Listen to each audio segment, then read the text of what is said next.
तिङन्त प्रकरण के जिज्ञासुओं का आज के व्याख्यान में स्वागत है। आज हम भू धातु के लट लकार में उसकी सिद्धि प्रक्रिया को समझेंगे।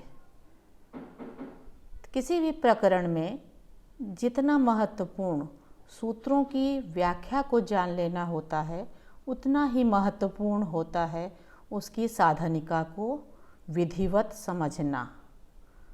इसमें बहुत सी प्रक्रिया होती है। सूत्रों के अपवाद सूत्र भी लगते हैं, जिसमें मध्य में अंतर्वर्ती सोपानों का विस्मृत हो जाना स्वाभाविक होता है। तो इस प्रक्रिया को विधिवत समझ लेने के पश्चात ही परीक्षा में इसका उत्तर जिस प्रकार से मांगा जाता है वो दिया जा सकता है। इस व्याख्यान में मैं भू धातु के लट लकार की सिद्धि प्रक्रिया को डिस्क्रिप्शन में PDF के रूप में उसका लिंक दे दूंगी, जहां से विद्यार्थियों को सरलता हो सकती है। ये जिस पुस्तक का अंश मैं दूंगी वह पुस्तक मेरे द्वारा ही लिखी गई है। लघु सिद्धांत कौमुदी तिङन्त प्रकरण सूत्र व्याख्या एवं प्रक्रिया। इस पुस्तक का कॉपीराइट मेरे पास सुरक्षित है। तो आज हम प्रारंभ करते हैं भू धातु की लट लकार में किस प्रकार से सिद्धि की जाएगी।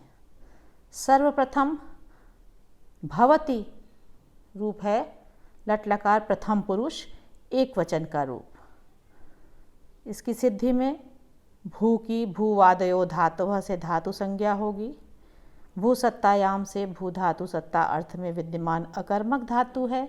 यह जान लेने के पश्चात लह कर्मणि च भावे चा कर्म के भ्य से कर्ता अर्थ में दसों लकारों की प्राप्ति होगी। हमें वर्तमान काल की विवक्षा है, अतः वर्तमाने लट से भू से लट लकार लगेगा। लट के अनुबंधों का लोप कर देने के पश्चात ल शेष रह जाता है। इसके पश्चात सभी प्रक्रिया समझ में आ जाती है कि भू से परस्मय पद प्रत्यय ही जुड़ेंगे, उसमें आत्मनेपद प्रत्यय के जुड़ने के निमित्त विद्यमान नहीं है। तो परस्मय पद में प्रथम पुरुष एक वचन में भू से तिप प्रत्यय आता है, लकार के स्थान में तिप प्रत्यय आता है। इस तिप के भी प की इत संज्ञा होकर उसका लोप होकर भू ति यह स्थिति बनती है। ति भी तिंगशित सार्वधातुकम सूत्र से सार्वधातुक संज्ञक है, अतः कर्तरि शब्द से कर्ता अर्थ वाले सार्वधातुक तिप परे रहते कर्तरि शब्द से धातु को शप प्रत्यय प्राप्त होता है। तदनंतर स्थिति होती है भू शप ति। शप में भी लशक तद्धिते से शकार की और हलंत्यम से पकार की इत संज्ञा करके अशेष बचता है। स्थिति बनेगी भू अ ति। यहाँ शप का अ भी शित है, शित प्रत्यय होने के कारण वह भी तिंगशित सार्वधातुकम से सार्वधातुक संज्ञक है। अतः सार्वधातुक आर्धातुकयोः सूत्र की प्रवृत्ति होगी और इगंत अंग भू को ओ आदेश की प्राप्ति होगी, गुण आदेश की प्राप्ति होगी। अलोन्त्यस्य परिभाषा से भू के उकार को गुण होकर के भो अ ति की स्थिति बनेगी।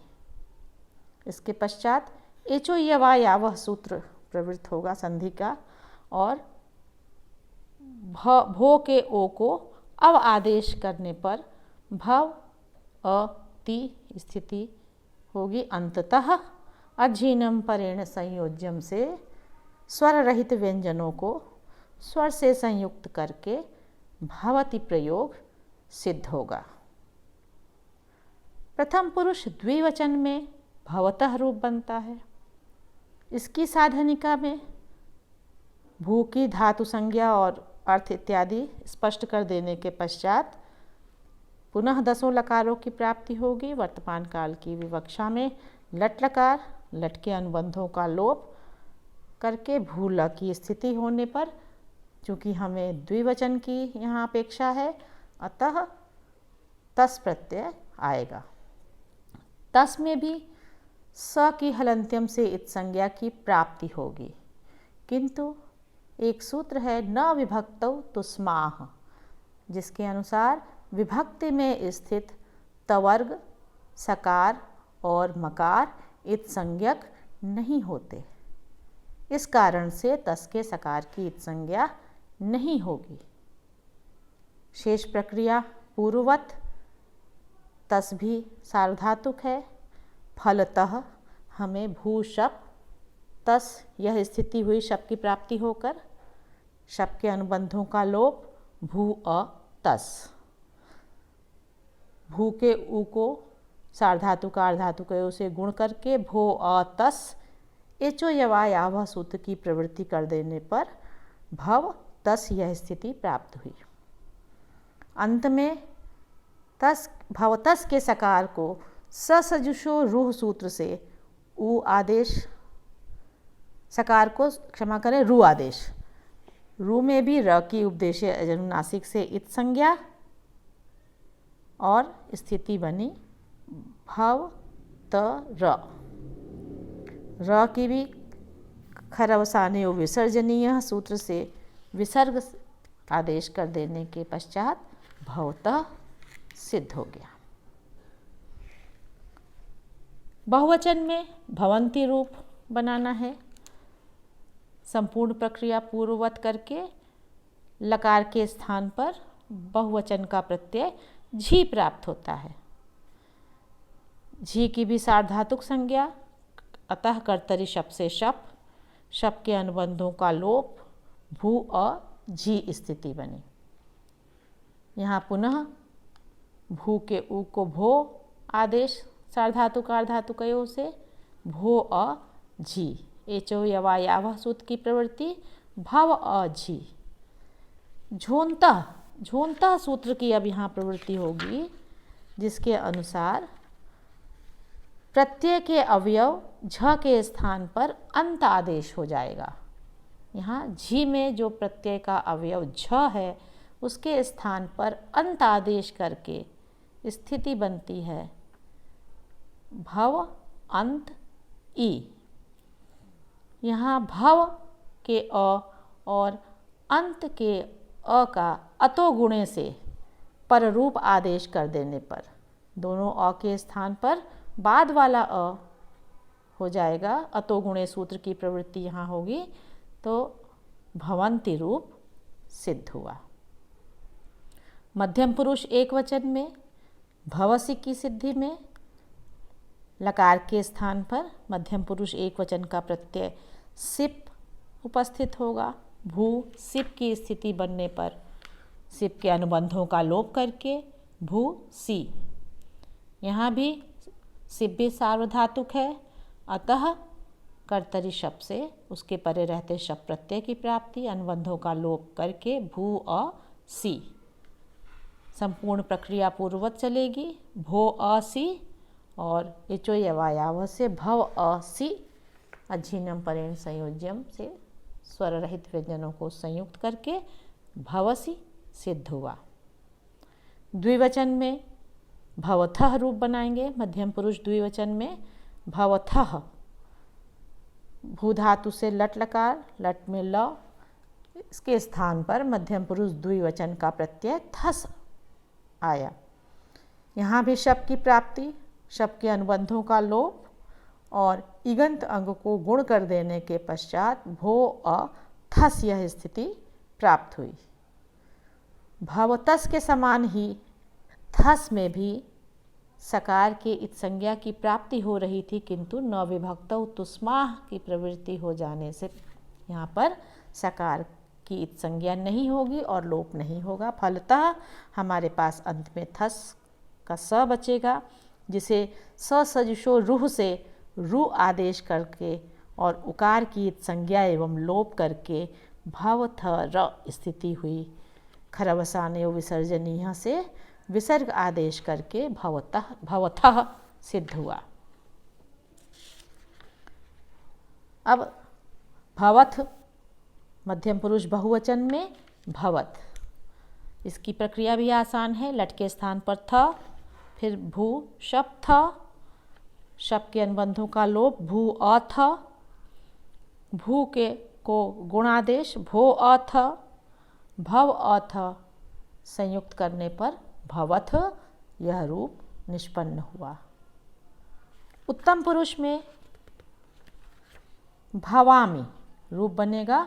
उत्तम पुरुष एक वचन में भवामि। यहाँ पर लकार के स्थान पर उत्तम पुरुष एक वचन का प्रत्यय मिप लाएंगे। अस्मद्युत्तम इत्यादि की प्रवृत्ति यहाँ भी होगी। मिप लाएंगे, मिप का मी शेष बचेगा। पुनः शब्द की प्राप्ति भू शब्द मी। अनुबंधों का लोप शब्द के भू अमी, भो अमी, भव अमी। अब हमारे पास स्थिति है भव मी की, संयुक्त करने पर भव मी है। एक सूत्र यहाँ प्रवृत्त होगा अतो दीर्घो यई। इस सूत्र के अनुसार अदंत अंग के स्थान पर दीर्घ आदेश हो जाता है, ययादि सार्वधातुक प्रत्यय परे रहते। यहाँ हमारे पास भव यह अंग संज्ञा है इसकी यस्मात् प्रत्यय विधि तदादि प्रत्ययंगम सूत्र से, और यह अदंत भी है। भव अत यानी अ से अंत हो रहा है, इसलिए अदंत है, अंग है। इससे परे मिप प्रत्यय ययादि प्रत्यय है।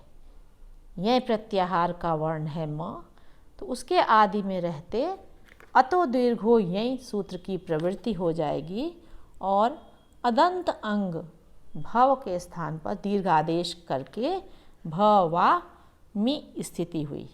संयुक्त करने पर भवामि रूप निष्पन्न हुआ। द्विवचन में भवावह, लट के स्थान पर वस, वस में भी सकार की संज्ञा की प्राप्ति, न विभक्त उत्स्मा प्रवृत्त होकर के उसका निषेध करेगा। स्थिति बनेगी भू वस। पुनः शप ले आएंगे भू शप वस, तदनंतर भू अ वस। सार्वधातुक अर्धातुक योग सूत्र की प्रवृत्ति, भू के उ को गुण भो अ वस। ये चो यवा यावह भव अ वस। अब भव अ भव वस में पुनः अतो दीर्घो यई सूत्र से अदंत अंग को दीर्घ करके भवावस, वर्ण सम्मेलन से भवावस स्थिति हुई।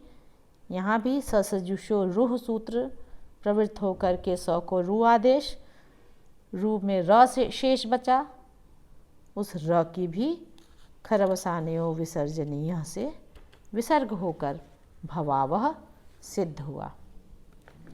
भवामह की प्रक्रिया भी भवावह की भांति ही है, बस वस के स्थान पर उत्तम पुरुष बहुवचन का प्रत्यय मस, लकार के स्थान पर मस आएगा। भू शप मस, भू अ मस, भो अ मस, भव अ मस और अतो दीर्घो यहीं से भवा मस। यहाँ भवामस में पुनः सकार उत्तु विसर्ग करके भवामह रूप सिद्ध हुआ। अब इसकी साधनिका बहुत महत्वपूर्ण है, जिसे आपको विधिवत समझ लेना चाहिए। डिस्क्रिप्शन बॉक्स में जाकर के इसकी सिद्धि प्रक्रिया के पृष्ठों का अवलोकन अवश्य करें। धन्यवाद।